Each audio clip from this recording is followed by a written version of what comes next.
Իշխանությունները ծառայի եւ կանաչապատ մեր ֆոնդի հանդեպ շատ մեծ հանցագործություն անում, ոչ մի ճիշտ քայլ չի անում, բացարձակապես։ Այսօրվա պատասխանատուները պատեհապաշտ հանկարծակի մարդիկ են եւ ես հույսով եմ եւ որ մի օր արդարությունը կվերականգնի եւ մենք բոլորս ներկայ կլինենք այդ մարդկանք ոնց են կանգնած դատարանի առջեւ։ Այդ բոլոր գիտնականներով, ծառկտրողից, թույլտվողից մինչեւ այդ հողակի ղեկավարը եւ քաղաքապետը բոլորը, եթե Երևանում կա արդարություն, բոլորը պետքա պատասխանատվության ենթարկվեն, որովհետեւ իրանք կարեցին շատ ստոր եւ շատ մեծ, գիտեք, հերու գնացող խնդրեմ Երևանի համար։ Հիմա ձեզ մոտ հետաքրքիր բան ասեմ, շատերը կարող մտածեն դա այդ ոնց է, ծեորը զագվռը, չէ՞, մարդիկ շատ են խորանում, բայց օրինակ եմ բերում։ Այսօրվա ամենաակտիվ պատերազմական իրադարձությունները կատարվում են ռուս-ուկրաինական սահմանին, չէ՞։ Ամենաշատ մարդիկ գիտեք որից են մահանում։ Դրոններից։ Ոչ թե այդքան արտիլերիայից, ոչ թե այդքան կրակելուց իրար ինքնաձիգներից, այլ դրոններով։ Դրոնը գիտեք մի բան է փրկում, ծառը։ Այսինքն եթե մենք ելեմ ասում պատերազմող երկիր ենք, մեր ամենաուսանողական, մեր գենոֆոնդի ամենակարևոր ուսանողական թաղամասում Երևանի պետական համալսարանի մոտի ծառերը ում էին խանգարում, իսկ դա 6 ամիս պաշտպանել օրինակ, եթե լիներ որևէ հարցակում, օտեն չհասցնեն, ծառը գոնե դրոններից մեզ կպաշտպաներ, գոնե վիզուալ կպաշտպանի, հասկանում եք։ Մենակ մի օրինակ եմ բերում ձեզ։ Այս ծառը միջև չեմ քննարկում էլ ինչ են տնկի, որտեվ ծառը կարող է լավն է որոշ ծառը, բայց ասենք այս Թումանյանի վրի էս խայտարակ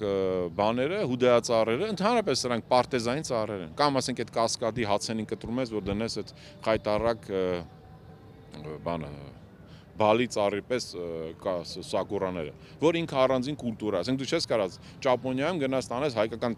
վերցնես ծիրանը, խցկես Տոկիոյի քաղաքը, որտեղ այնտեղ կա ռազմական մաստեր պլան, կա սիրուն խորհուրդներ, համապատասխան մասնագետներ, կան քրեական պատասխանատվություն։ Ես պրոստը տենց պարզ ասեմ, որպես երևանցի եմ ասում, ոչ թե որպես ուրբանիստ, փորձում ներվերը սանջատել, նայել, որ չընկնենք ավել քրեական պատմությունների մեջ, բայց հավատացած եղեք արդեն ստեղները սա հասես սաղի։ Ու սա մի օր շատ մեծ արձագանք է լինելու։ Իրականում արդարություն եւ այսօրվա Նիկոլ Փաշինյանի համար ամենամեծ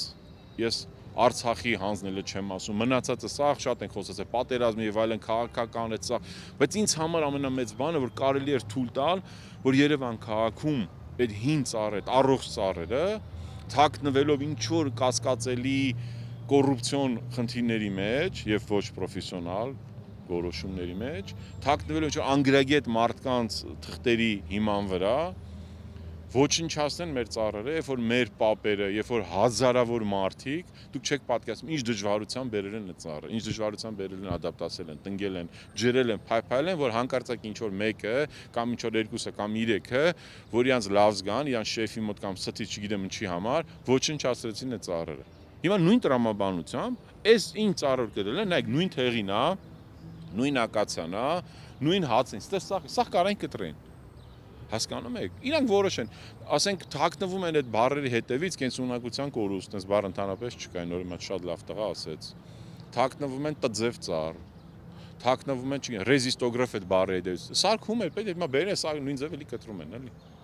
Հասկանում եք։ Այն դեպքում որ Երևան քաղաքը սկսած, գիտեք, այն հեկտարներով տեղ կար անտարախբեր, այդքան փող ունեք, այդքան ռեսուրս ունեք, գնացեք այդ նորերը վերականգնեք։ Նորքի անտառներից սկսած, էլ մնացը Սարալանջը, մի մաս Սարալանջի այդ մանումենտի հատվածը չեն կարողանում անել, հասկանում եք։